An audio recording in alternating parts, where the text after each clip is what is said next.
Mercredi 21 août 2024, bonjour, bonsoir à tous, c'est Komorebi. On se retrouve pour un nouveau live, le deuxième après ses vacances, où donc on va discuter un peu. On va lire le Shonen Jump de dimanche, puisque j'ai lu celui d'avant lundi. On va tester une ou deux démos et on va se faire un peu de Trials Rising normalement. Voilà le programme. Et salut Rock Dog, comment tu vas? Évidemment. Ça dit quoi le GOAT? Eh ben, ça dit que je suis reposé et je suis en forme pour faire des petits lives tranquillement jusqu'à ma vraie rentrée de boulot le 9 septembre, si je ne m'abuse. Donc j'ai un peu de temps tranquillement. Et même comme ça, j'arrive à faire que 3 lives dans la semaine, mais... et puis ouais, en live en début d'après-midi en ce moment, hein. Tant que j'ai mes journées libres, j'en profite. C'est plus pratique de live en après-midi que de live le soir ou la nuit. C'est moins fatigant, donc j'en profite. Et donc ouais, ça va très bien, comme je viens de dire. Et oui, j'ai lu la fin de MHA lundi. La VOD sort là cet après-midi à 15h. Alors pas que de MHA évidemment, toute la lecture, mais voilà. Et c'est pas le meilleur chapitre final du monde, parce qu'il répond pas à grand chose, il fait surtout juste un rappel du premier chapitre. Mais avec l'épilogue entier qui conclut pas mal de choses, ça marche très bien. Mais ça va nous faire un bon manga en moins à lire chaque semaine, ça va être compliqué pour la lecture du Jump, qui vont un peu plus boiter. Et par contre, comme j'ai vu sur le Twitter de Amano, l'âge moyen des mangas du Jump, il va bien baisser. Avec Yamacha qui a fini, Jutsu Kaisen qui se met dans 5 chapitres. Ah ok, je crois que t'étais parti en vacances, que j'avais vu une VOD où tu avais dit tu comptais rattraper tes Jump à ton retour. Tout à fait. Si c'est la VOD d'hier, c'était celle qui annonçait mon retour, c'est celle d'avant. Ça fait un petit temps parce que j'étais en vacances du 3 au 17. En gros, ouais, voilà, logique. Ouais, non, je suis rentré de mes vacances. Après, je suis toujours en vacances, hein, mais je suis chez moi. Et donc finalement, il y avait que 2 jumps de retard. Je pensais qu'il y en aurait 3, mais il y avait une pause estivale pour le jump également. Donc finalement, c'est bien tombé. Parce que toi, t'es toujours à jour sur le jump?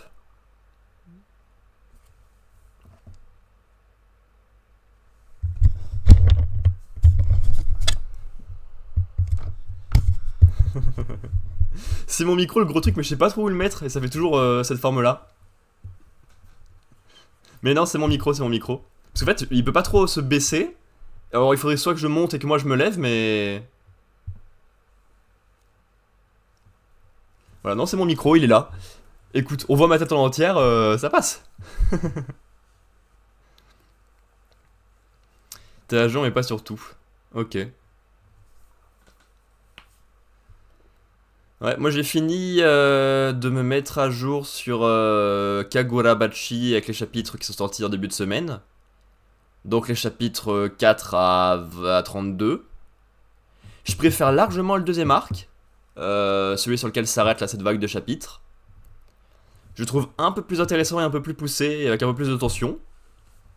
C'est toujours pas une grosse claque, parce que j'ai encore des freins avec le style graphique qui m'éloignent un peu.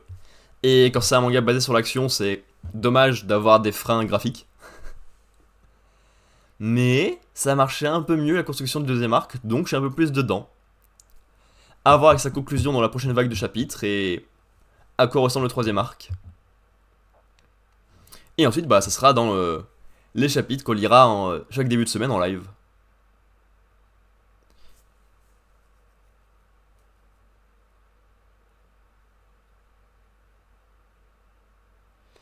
Je me suis mis à jour sur Kindergarten Wars sur le Jump Plus en FR.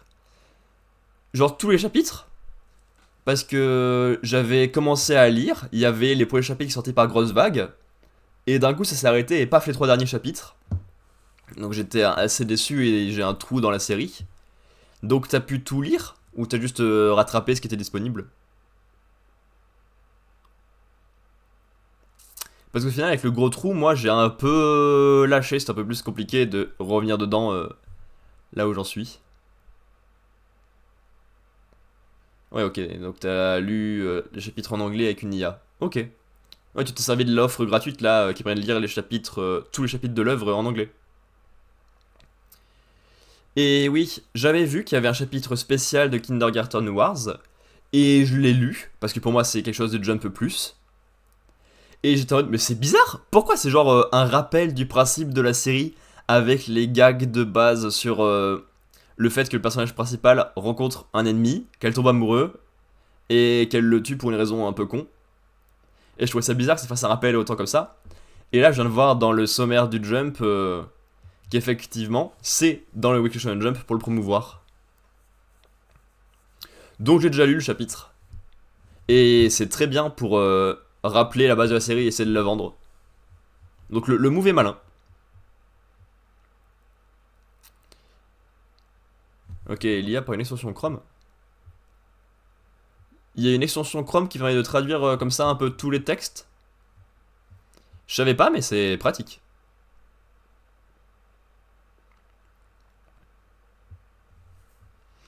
Non, non, là du coup, pour le programme du jour, on aura que les 7 chapitres normaux du Jump. Donc tout se traduit en français, moins MHA parce que c'est terminé du coup. Voilà. Sinon, dans mes... Bah, Kagurabachi, je viens de l'en parler. Dans les sujets que je m'étais noté que je voulais parler... Euh, Comme je l'ai dit lundi, pendant mes vacances, je suis allé 6 fois au cinéma, parce que la carte abonnement permettait d'avoir 6 places. Donc j'en ai profité. J'ai parlé lundi des 3 premiers films que j'ai vus. Il m'en reste 3 dont j'ai pas parlé, donc je vais en faire un petit peu maintenant.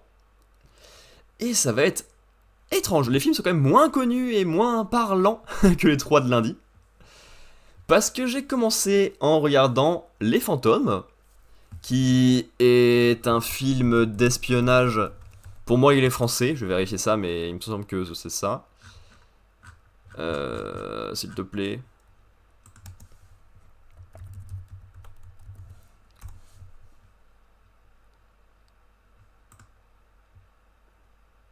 France, Allemagne, Belgique. Ouais, ok, j'étais pas trop loin. J'avais vu que le tome qui rattrape le chapitre 69, donc le dernier chapitre en anglais, va rester ultra sur le tome 10, sorti en novembre 2025. De ce fait, je me suis dit, vas-y, fuck! Je lui de cette manière. Effectivement, sinon, ça faisait un long moment pour avoir le rattrapage de ce qui manque. Et t'as l'info plus d'un an à l'avance de la sortie du volume avec le chapitre, ou c'est que t'as fait tes calculs? Et donc, ouais, le synopsis du film Les Fantômes est hyper intéressant. En gros, t'as plein de Syriens qui ont quitté leur pays parce que ils étaient prisonniers politiques et qui se sont fait bien maltraiter par un bourreau. Donc ils ont quitté leur pays pour essayer d'avoir une vie normale au loin. Et il y a une partie de ces réfugiés qui forment une organisation où ils essayent de retrouver leur bourreau en se basant sur leurs souvenirs de sons et d'habitudes parce qu'ils l'ont jamais vu avec leurs yeux. Donc ça pourrait être un super film d'espionnage sur des micro-indices qui t'obligent à te rapprocher de ta cible pour les apprendre. Sauf que là, le personnage principal qu'on suit trouve sa cible dès le début du film, s'en rapproche assez peu et qu'on discute, il n'y a même pas de tension. Et le seul problème qu'il a, c'est que les autres membres du groupe ne veulent pas le croire. Donc le film tourne turbo en rond, c'est insupportable. Genre il est là, non mais c'est lui, je vous jure. Et les autres sont, oh non, on va pas prendre lui, il est pas en Allemagne, alors qu'on a dit que c'était en Allemagne, n'importe quoi. Hein.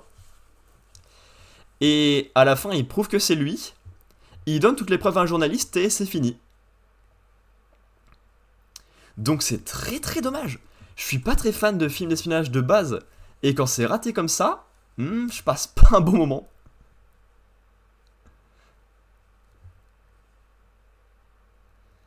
Voilà.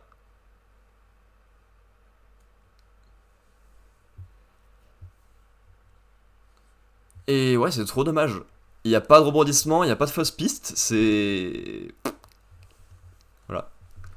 Et par contre, ça m'a fait rire. Ils font leur réunion secrète sur un jeu vidéo en ligne, et au lieu de suivre les personnages de la réunion dans la vraie vie, genre avec leur casque ou quoi que ce soit, tu suis vraiment genre la caméra dans le jeu.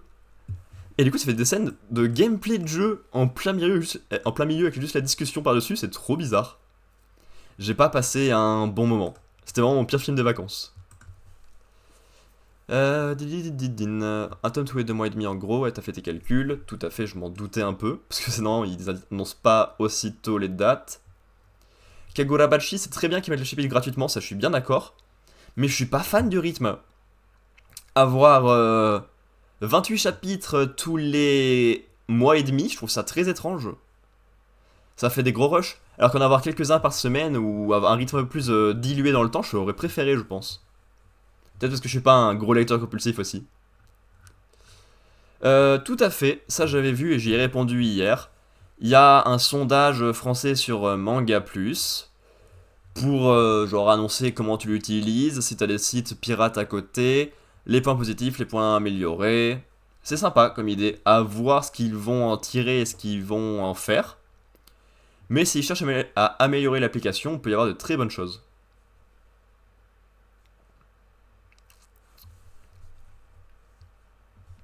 Euh, Ouais, donc ouais, le sondage en français ça peut être pratique effectivement pour répondre sur les problèmes en français de l'application. Et comment ça IMO? Genre c'est pas ton opinion, tu regardes pas de film, y a pas de... Rien à voir avec ton opinion, c'est un fait là. Ok mais attends, vraiment pas de film, pas de série? Ouais, moi c'est vraiment ce que j'ai le plus rattrapé là depuis mon retour de vacances dimanche après-midi.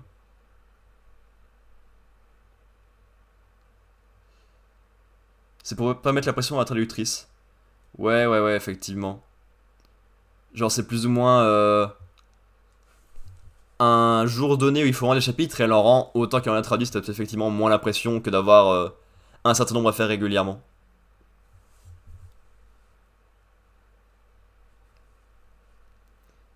Ouais. C'est vrai que Space Family a mis très longtemps à arriver. C'est enfin arrivé cette semaine. Ça fait plaisir, même si on est en plein milieu d'une intrigue, je sais pas du tout à quoi elle correspond. Mais enfin c'est arrivé. C'est vrai que le catalogue, ah, il se traîne. C'est un peu mieux là en ce moment, il y a eu pas mal de choses qui se sont enchaînées. Mais fou, il a fallu du temps. Ok, donc t'es très passionné par l'animation.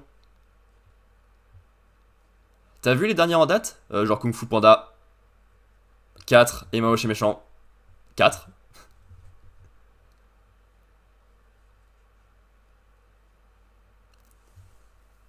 Arcane, je regarde aussi. J'attends la saison 2 avec assez d'impatience. Même si du coup ça fait un petit temps depuis Arcane où j'ai eu le temps de voir d'autres choses. Et les K-dramas par contre je suis pas du tout dedans. Là je t'avouerais que tu pourrais apprendre plein de choses. Je connais rien sur les K-dramas. Space Family, tu as raté le flashback le plus touchant de la série. Celui lié... Je sais même pas comment elle s'appelle. Mais je vois, il y a eu 3 cases et demie à la fin du chapitre sur celui-là. Enfin au début du chapitre. Mais de toute façon, je le verrai dans les tomes reliés, c'est une série que j'achète, donc il n'y a pas de souci là-dessus. T'en as pensé quoi de Kung Fu Panda 4? Parce que celui-là, je l'ai vu. C'est sympa.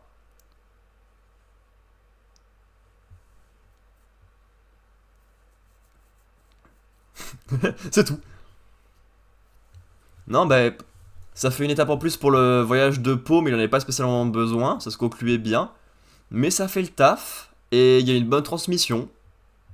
Je suis pas contre. Par contre, j'ai pas vu moi chez Méchant 4. Je t'avoue qu'il m'a pas fait beaucoup d'œil, donc je sais pas ce que t'en as pensé. Et justement, c'est rigolo que tu parles de Vice Versa 2, parce que c'est ce que je suis allé voir moi au cinéma hier.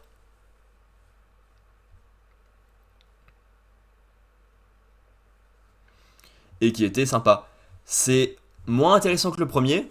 Il n'y a pas l'effet de surprise. Ça utilise beaucoup les mêmes gimmicks de construction globale, le même un peu univers forcément, vu que c'est un univers créé et que c'est ben, la même base. Mais ça reste fort comme concept, donc ça marche encore.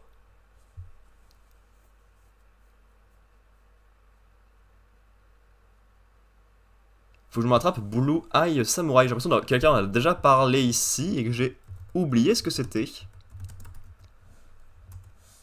Bon, j'ai dû le croiser quelque part. Ah, c'est vrai que visuellement, ça ressemble un peu au style d'Arkane. Y'a pas... y a pas de difficulté là-dessus. T'as préféré Kung Fu Panda 4 au 2 et 3 ? Je t'avouerai que j'aime pas du tout le 2. C'est celui qui fait largement le plus l'unanimité, qui est largement en tête. Merci beaucoup Natos. Wouhou, les 80. Appuie sur le cœur. L'objectif est atteint, merci beaucoup.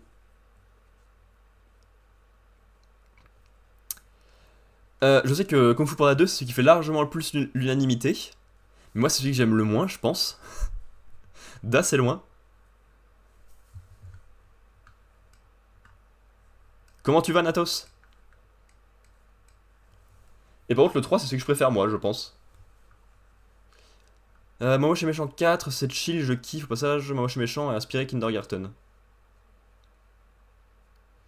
Et qui lui ont inspiré Spy X Family et Sakamoto Days. Tu penses qu'il y a eu autant d'inspiration de tous les sens basée sur Mamoche et Méchant? Sur Kindergarten et sur Spy X, je pourrais voir un peu le genre. Où t'as un adulte un peu caché dans son métier. Bon, soit parce qu'il est méchant, soit parce qu'il est espion, soit parce que ils sont des repris de justice. Et que une grande partie de leur boulot est liée à des enfants. Mais pour Sakamoto Days, je vois moins. Est-ce que c'est parce que t'es archi fan de Mamoche et Méchant que tu vois des inspirations partout? C'est pas impossible. Oui, ouais, si c'est confirmé par l'auteur, y a pas de souci là-dessus, évidemment.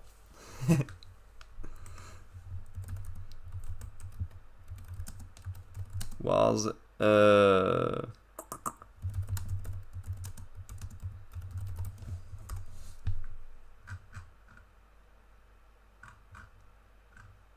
Oh, bizarre, on trouve rien quand on marque Mamoche et Méchant et Kindergarten. Genre, les mignons, c'est les enfants et les héros sont les adultes tueurs. Oui, voilà. Je vais plus ou moins deviner la ressemblance. Donc, ouais, par rapport à tout à l'heure, effectivement, Blue Eye Samurai, ça ressemble un peu à Arcane. Après, pas sûr dans ce que ça raconte ni rien, hein, mais visuellement, on n'est pas dépaysé.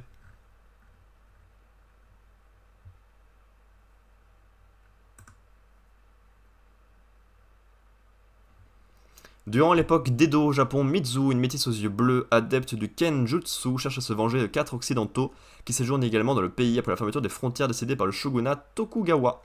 L'un d'entre eux est son père. Une saison, 8 épisodes.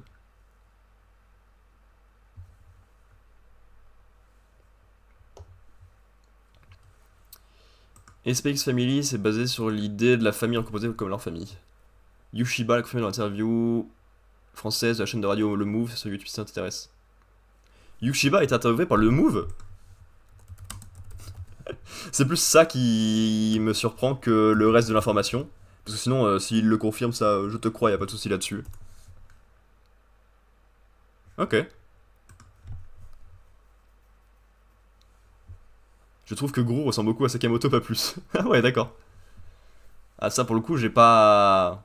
J'ai pas noté la ressemblance. Mais ok.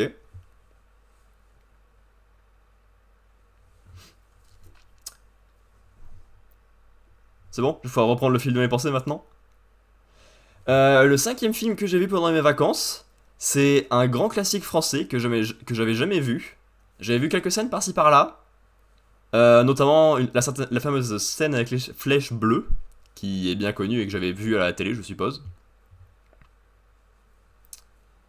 C'est le fabuleux destin d'Amélie Poulain. Je sais pas si vous l'avez déjà vu, mais j'ai trouvé ça trop génial.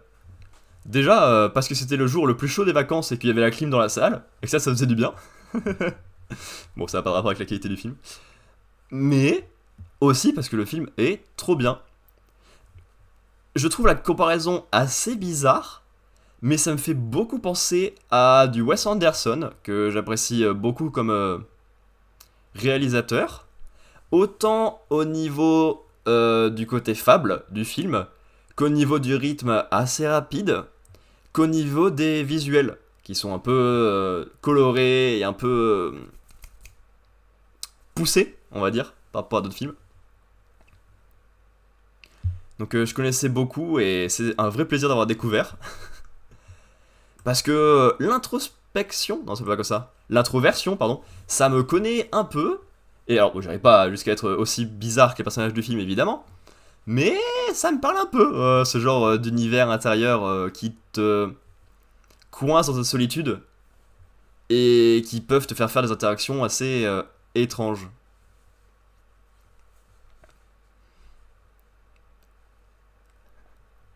Je vais lire après tes messages, hein, t'inquiète pas. Voilà, c'est un très bon film français. Il y a tout qui est prévu et qui est construit correctement, ça marche trop bien. Au final, on a juste une histoire d'amour qui fonctionne parce que Amélie se libère petit à petit de ce qui l'a bloqué avant, d'être toujours toute seule et toute coincée. Mais j'ai passé un trop bon moment et ça marche trop bien. Alors, sinon je crois que tu auras prochainement une nouvelle série dans ton catalogue Jump. Il y en a toujours des masses. Il y en a toujours des masses. Il y en a assez souvent des nouvelles, j'étais pas inquiet là-dessus. Et là, j'étais plutôt content qu'il y en ait certaines qui s'arrêtent. Hein. MHA, j'aime beaucoup, mais ça en faisait un peu moins à lire. Jujutsu Kaisen, j'aime pas beaucoup. Et c'est long à lire, donc je suis content que ça s'éloigne bientôt. Donc en soi, j'étais pas contre. Parce que le 2 octobre sort Kill Blue en France, cependant toujours pas annoncé par Crunchyroll, mais tu le trouves sur Amazon. Et News Exorcist en France début 2025 par Crunchyroll également. Ok, donc il y aurait pas mal de choses à venir, on dirait. Et Astro Royal va pas tarder à être acheté par Glénat vu le buzz commercial de la série Tokyo Revengers. Ouais, donc il y a moyen d'avoir pas mal de séries. On verra. Tant qu'elles sont bien, je prends. Ça prendra plus de temps à lire. Mais c'est des lives agréables et les lives du Jump, donc je prends. Vous voyez. Ceci étant dit, c'était une façon de dire au revoir. Ou rien à voir.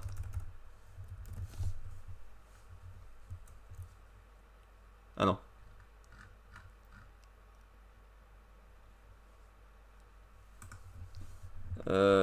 Gondola.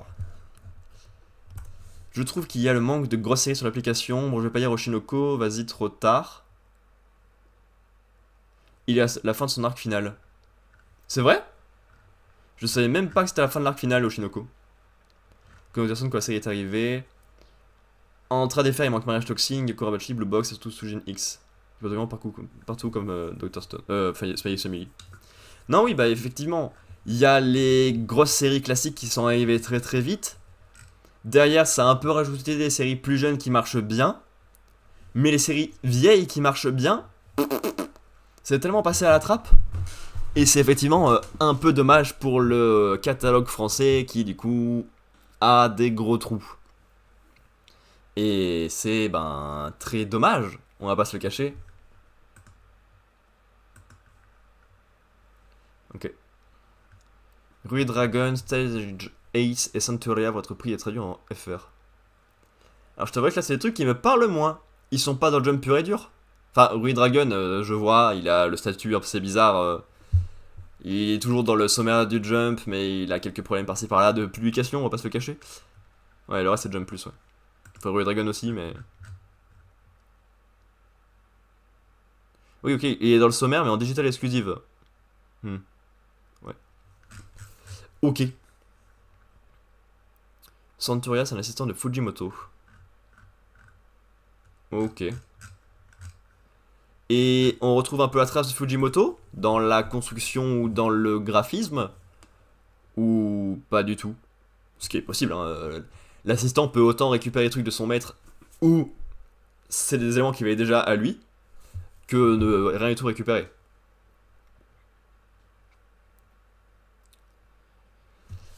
Et évidemment, mon dernier film des vacances, c'était Gondola.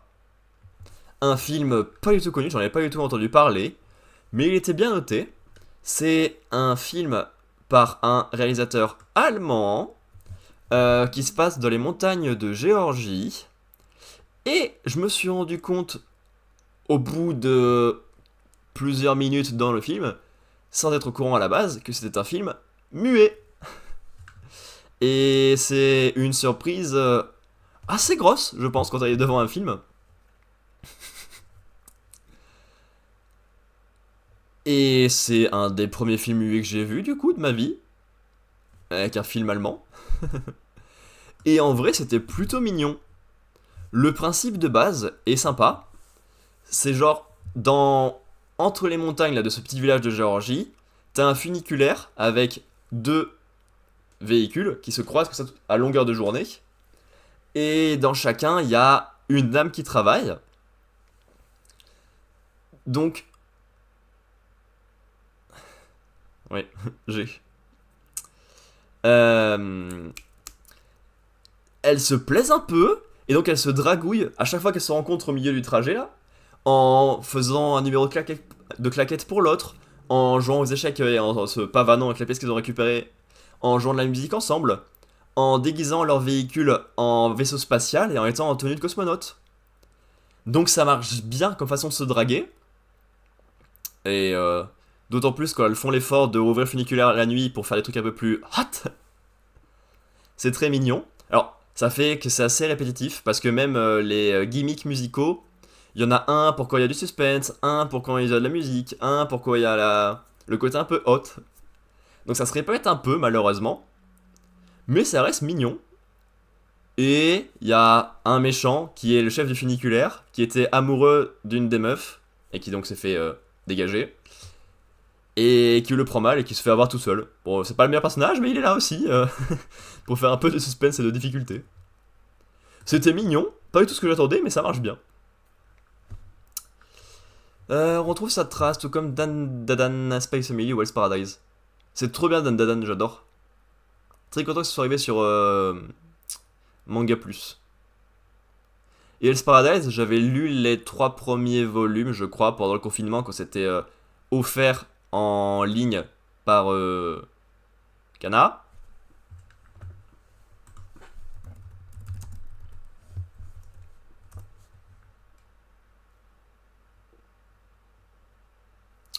Pas Crunchyroll.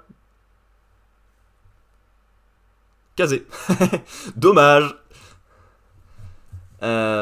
Mariage Toxine, j'ai un espoir avec Dan Dadan et c'est arrivé pour l'application vers le chapitre 110 de mémoire. J'ai plus le nombre exact, mais c'est quelque chose comme ça. Ils aiment bien faire dans ces nombres-là. Akane Banashi, c'est arrivé au 105. J'ai vérifié récemment, vu que j'ai rattrapé les premiers volumes. Et oui, j'ai vu un film très méta, Chainsaw Man, vu le chapitre qu'il y a eu cette semaine. En même temps, sans bouche, fallait pas s'attendre à grand chose d'autre qu'un chapitre comme ça. En fait, Fujimoto est l'auteur de Space Family, Dan Dadan, Santeria et Hell's Paradise sous son aile. Ah oui, d'accord.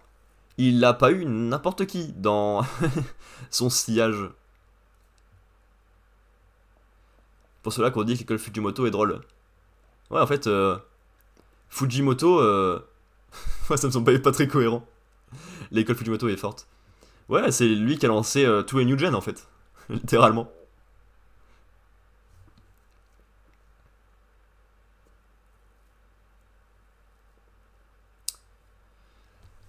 Ouais, ça va faire une demi-heure déjà, mais j'ai encore plein d'œuvres que j'ai vues ou lues récemment et que j'ai pas. Bon, c'est le jour plus tard, je dois manger.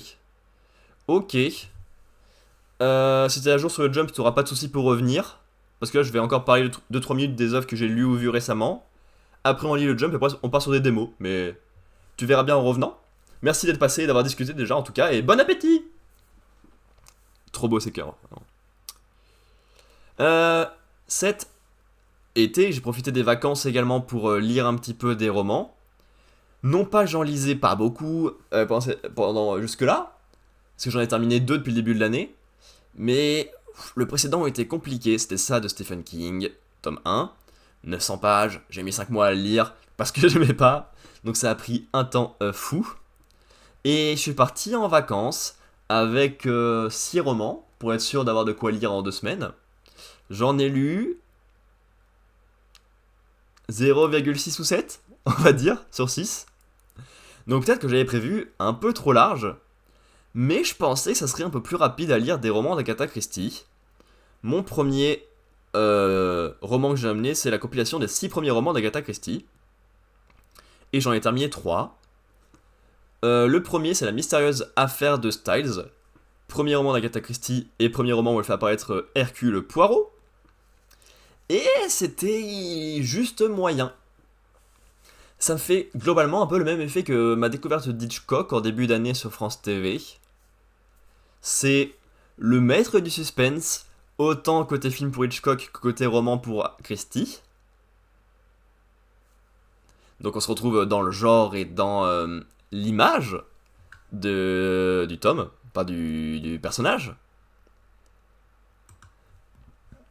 Et en même temps, t'as le vieux truc culte à découvrir, ce qui est très intéressant, mais j'ai un décalage certain avec la qualité des œuvres. C'est culte, ça y a pas de souci là-dessus, mais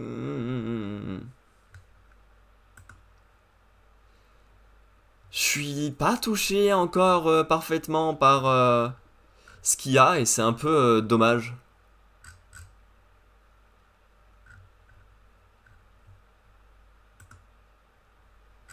Hop.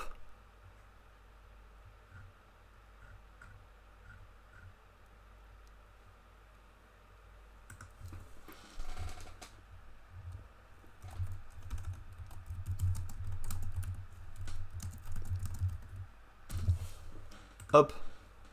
Et du coup j'en profite pour démarrer le nouvel objectif. On est 80, du coup prochaine fois c'est 90 qu'on vise petit à petit. Du coup je disais, l'affaire de Styles, ça marche. Mais c'est compliqué. On a 8 personnages dans la famille de la victime qui sont tous suspects. Et tous les traiter en 200 pages, c'est assez chaud et compliqué. D'autant plus quand tu dois mettre en place Hercule Poirot, qui est un peu vieux et fatigué, que tu dois mettre en place son ami et assistant Hastings, qui est le narrateur et qui pue la merde, qui a rien d'intéressant. Donc c'est compliqué de tout traiter correctement. Et les indices marchent bien. Il y a une logique évidente entre les indices, mais sans que ce soit évident pour toi de les deviner comment ils seront utilisés à la fin. Mais j'ai un trop gros problème avec les personnages. Hastings, il est inintéressant et c'est lui le narrateur. Poirot, il est pas réussi, il est désagréable et il essaye de réparer un couple qui s'entendait plus. Alors que s'il s'entend plus, c'est peut-être mieux de les laisser se libérer et que c'est vraiment pas son objectif. Et en plus, il disculpe quelqu'un assez vite pour au final annoncer à la fin que c'était bien lui le coupable. Tout ça pour que la théorie la plus évidente soit écartée. Donc j'ai pas passé un moment merveilleux. C'est intéressant à découvrir, La mystérieuse affaire de Styles, premier roman de Agatha Christie. Mais j'ai pas passé non plus un moment excellentissime.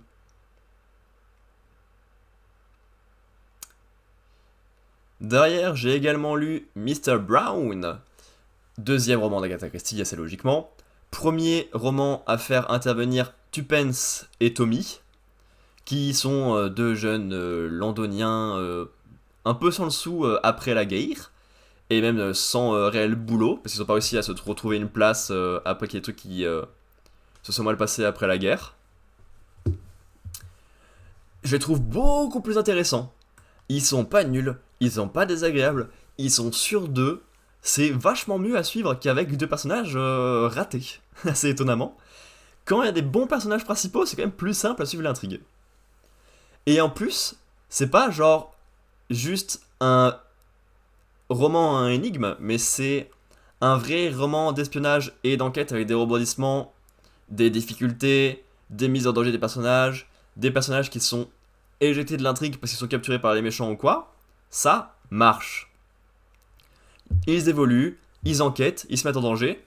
Ils font ça au début pour l'argent et pour eux-mêmes, mais après pour le bien de leur mission et des personnes qui sont en danger. Ça reste assez simple à suivre malgré les retournements qu'il y a à la fin. parce qu'à la fin, ça essaye un peu de jouer sur qui est vraiment Mr. Brown, qui est en fait à la base le grand maître de la pègre locale, mais qui se cache parmi les péons. Donc c'est une idée qui marche super bien, et qui met de belles surprises à la fin. J'aime beaucoup mieux que le roman précédent, mais ça fait vraiment encore plus Hitchcock par contre, parce que Hitchcock c'est pas vraiment film à énigme, c'est plus film d'espionnage, et du coup ça correspond encore et toujours plus. Et ensuite, pour terminer cette première partie discussion du live, j'ai lu mon troisième roman d'Agatha Christie, son troisième à elle également, le deuxième centré sur Hercule Poirot, qui s'appelle Le crime du Golfe. Et c'est dommage. C'est à peine mieux que le premier, mais pas beaucoup plus. Poirot est, je pense, encore plus désagréable, parce qu'il essaye pas de faire le bien pour des gens finalement. Enfin, il résout son enquête, mais là, il essaie pas de faire le bien pour d'autres personnes que ceux liés à l'enquête cette fois-ci. Il fait beaucoup trop le malin, à toujours être en mode, ouais, tu sais pas ça, c'est évident, tu te concentres pas tout sur les bonnes choses. Et il a toujours raison, donc c'est hyper casse-couille d'avoir un personnage désagréable à ce point-là pour lui donner raison à la fin. Hastings, il est toujours inutile. Heureusement, c'est sa dernière intrigue où il apparaît. Donc ça m'arrange beaucoup et j'espère que ça va beaucoup aider le prochain roman centré sur Hercule Poirot. Et le problème, c'est que c'est toujours 200 pages pour 1 million de personnages, 1 million d'automatiques de situations, et même plusieurs identités secrètes. Et ça fait beaucoup trop. Par contre, l'identité... Non, pas du tout. L'idée globale est un peu plus sympa, parce que l'assassin est moins évident, parce qu'il faut réussir à faire le tri entre la vraie et la fausse mort, parce qu'il y a les deux dans le roman, le vrai et le faux crime, parce qu'il y a les deux dans le roman, donc ça ouvre plus de possibilités et plus de chemins, et c'est quand même plus intéressant. Donc là, je sens plus le potentiel d'un roman de Poirot, à voir comment ça marchera avec Poirot tout seul aux commandes, et sur plus que 3 œuvres de Agatha Christie. Voilà. Je me garde les autres sujets pour une prochaine fois. Normalement, il y aura le temps d'écran de téléphone. 3 comics Marvel Must Have. Et quelques films que j'aurais pu voir sur Canal+, depuis mon retour. Pour l'instant, on est à 3 sur Canal+, et 1 au cinéma. Donc on a encore plein de sujets à traiter. Mais on se regarde sur le coude pour les prochains lives. Mais au moment, il faudra que je me mette à jour si je veux pas non plus avoir le problème constant de laisser des sujets en plan. Voilà. Pourquoi un repère ça marche pas? Faudrait que j'essaie de réparer. Réparer repère. Zoom. Alors, c'est pas un jeu, mais je vais m'en servir pour ça. Pourquoi un repère ça marche pas?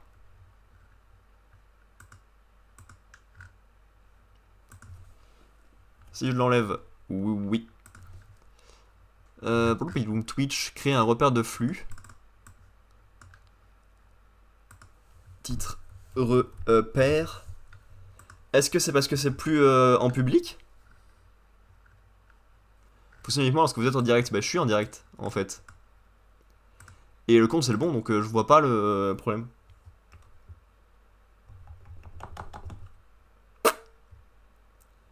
Je sais pas pourquoi ça marche pas.